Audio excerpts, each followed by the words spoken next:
They'd found themselves at the heart of the tensions. The Ukrainian ports of Mariupol and Berdyansk on the Azov Sea, described as effectively having been under Russian blockade. But after a tense standoff, shipments are now resuming.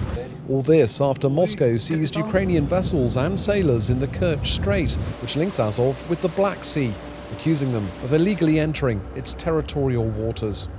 After the let's say situation was escalating there, so for a week or more, there was a complete stop.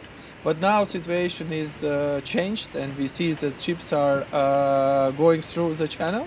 And on everyday basis, let's say 4 to 5 ships are handled via port of Berdyansk and more than 10 in port of Mariupol. So we hope to get back to this figure again.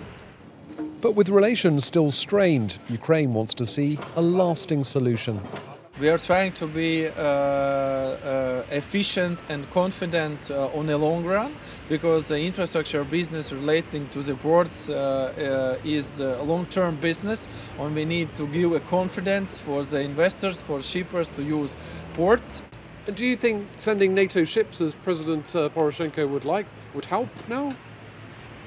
I think that only international community can stabilize the political aspects in the region.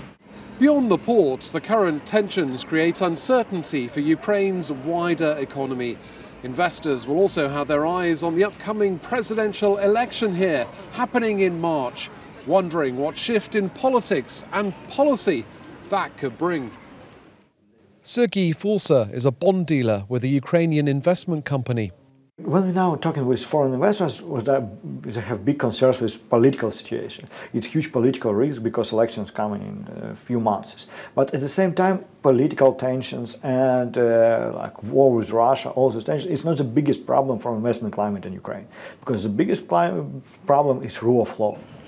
Meanwhile, martial law continues in some regions of Ukraine. This as Europe and others look to find a political solution to the current crisis with Russia, one which risks pushing the two countries to a wider conflict. Damon Embling, Euronews, Kiev.